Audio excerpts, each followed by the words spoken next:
सभी को मेरा नमस्कार। मैं वर्षा जैन बीकॉम से।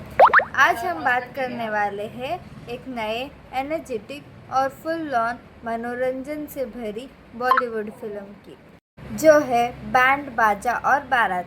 ये फिल्म 2010 में रिलीज़ हुई थी और इसके डायरेक्टर है मनीष शर्मा। इस फिल्म ने बॉलीवुड को एक नया सुपर टैलेंटेड स्टार दिया है, जो कि है रणवीर सिंह और अनुष्का शर्मा। अनुष्का शर्मा की परफॉर्मेंस भी इस फिल्म में बहुत अच्छी थी। ये फिल्म रोमांटिक कॉमेडी होने के साथ साथ दिल्ली की शादी का माहौल, वहाँ का कल्चर और वेडिंग प्लानिंग के साथ साथ बिजनेस करने के तरीके भी बताइए। इसमें ना सिर्फ दोस्ती, प्यार, बिजनेस थे, बल्कि सपनों को पूरा करने की कहानी भी थी। तो चलिए देखते हैं इसके बारे में। कहानी की शुरुआत दिल्ली यूनिवर्सिटी के कैंपस से होती, जहां रणवीर सिंह ने बिट्टू शर्मा का रोल प्ले किया होता। वह एक बिंदास लड़का था जो सिर्फ मज़े करना चाहता था और किसी तरह से अपने पापा के शुगरकेन फार्म के काम से बचना चाहता था। वही दूसरी ओर अनुष्का शर्मा, जिन्होंने श्रुति कक्कर का रोल प्ले किया था, वह एक इंडिपेंडेंट, एम्बिशियस और फोकस लड़की थी जो वेडिंग प्लानिंग बिजनेस स्टार्ट करना चाहती थी। उसके सपने हैं कि वह उसका बिजनेस खोले और इंडिया में सबसे बड़ा ब्रांड बने। एक दिन बिट्टू और श्रुति एक फंक्शन में मिलते हैं, जहाँ पे बिट्टू मुफ्त का खाना खाने आया होता है, क्योंकि वहाँ उसका हॉस्टल का खाना उतना अच्छा नहीं होता, इस कारण से। जहाँ पर श्रुति को वेडिंग प्लानिंग का काफ़ी एक्सपीरियंस होता है और इसी कारण बिट्टू उससे इम्प्रेस हो जाता है। जब बिट्टू के पापा उसे गांव वापस लेने आते थे, तो वो किसी बहाने से मना कर देता और कहता है कि वो बिज़नेस करना चाहता है, जो कि है वेडिंग प्लानिंग का बिज़नेस। फिर बिट्टू की मिशन स्टार्ट होती है। यहीं से उनके सपनों की, उनके करियर की शुरुआत होती है, जहाँ पर श्रुति और बिट्टू दिल्ली के सबसे मशहूर वेडिंग प्लानर से काम करना चाहते थे, के अंडर काम करना चाहते थे। जहाँ पर वो गए, उन्होंने काम चालू भी किया, वो दोनों हायर भी होकर। फिर जब काम कर रहे थे वेडिंग की, तब उन्होंने कुछ गफला किया था, यानी पैसे तो पूरे लिए क्लाइंट से, लेकिन जब काम करने की बारी आई तो वेंडर्स को कम सामान देना, कम बजट देना, जिसकी वजह से काम लाइटली होता, उतनी हाई क्लास नहीं होती थी जितनी क्लाइंट की एक्सपेक्टेशन थी। जब ये भांडा क्लाइंट के सामने फूटा, उस ओनर ने सारा ब्लेम श्रुति पर लगा दिया था। जब वो अपने आप को डिफेंड कर रही थी, लेकिन तब भी वो नहीं माने। तब बिट्टू ने उसका साथ दिया और कहा कि आप सही, हम गलत, सारी गलती हमारी, हम ये नौकरी छोड़ के जा रहे हैं। फिर वो जब बाहर निकले, उन्होंने सोचा और तब उनका शादी मुबारक का सफ़र चालू हुआ। श्रुति और बिट्टू को एक डील था। बिजनेस शुरू करने से पहले उन्होंने एक डील रखी थी, यानी बिजनेस और प्यार को कभी मिक्स नहीं करेंगे। उनका एक ही रूल था कि प्रोफेशनल और पर्सनल लाइफ को अलग रखेंगे, ताकि हमारे करियर, हमारे सपनों में उड़ान भरी रहे, कोई रुकावट ना हो, कोई कलेश ना हो। इस कारण से जब वो आगे बढ़ रहे थे, उन्होंने जुगाड़ करके उनका अपना पहला कॉन्ट्रैक्ट ले लिया वेडिंग का, और उन्होंने कॉन्ट्रैक्ट पूरी गली में की, सारी गली की चीज़ें खाली करवाई, बहुत सुंदर प्लानिंग की, सबसे सुंदर डीजे बुलवाए, आखिर में सब कुछ बहुत बढ़िया था, वो नाचे भी और फिर सब कुछ बहुत अच्छा था और it was a successful event. उसके बाद से ये तो सिर्फ शुरुआत थी, छोटी मोटी शादियों तक सीमित थी, लेकिन उनकी मेहनत, उनके यूनिक आइडियाज़ की वजह से उनका नाम बढ़ने लगा और दिल्ली में हाई प्रोफाइल क्लाइंट्स भी उनकी वेडिंग प्लानिंग के लिए तरसते थे, उनकी अपॉइंटमेंट लेने के लिए रुकते थे। उनके आइडियाज़ तरीका उतना अच्छा था, लेकिन यही उनके जो रूल था कि प्यार और काम को अलग रखेंगे, ये टूट गया श्रुति की तरफ से।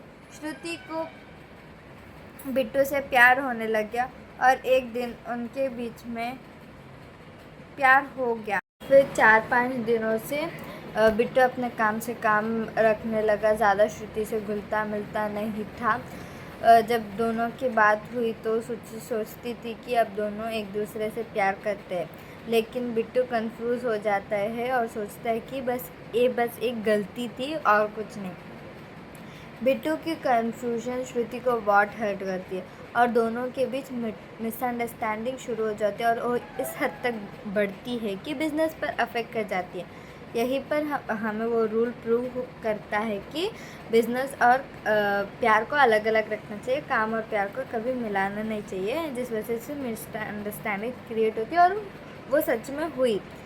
और श्रुति बिट्टू से दूर हो जाती है और जो भी काम था वो आपस में बांट लेते थे और एक दूसरे का काम बिल्कुल नहीं देखते थे।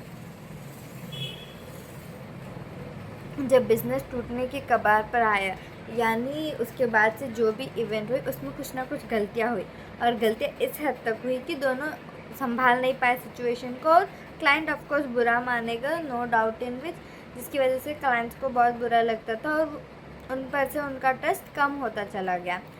और फिर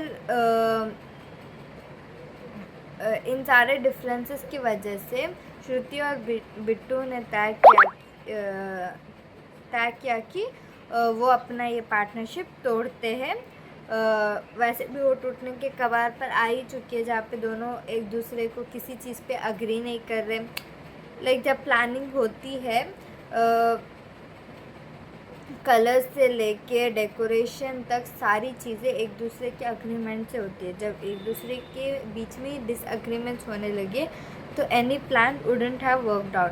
तो इस कारण से श्रुति डिसाइड करती है कि वो अपने बिजनेस को अकेले हैंडल करेगी और बिट्टू को अलग कर देती है। लेकिन इस कारण से बिट्टू कहता है कि इस पर तो मैंने भी काम किया, इसको आगे बढ़ाने में मैंने भी बहुत कुछ किया है, लेकिन श्रुति मानती नहीं है और फिर बिट्टू अलग चला जाता है और वो अपना खुद का एक वेडिंग प्लानिंग का बिज़नेस स्टार्ट करता है।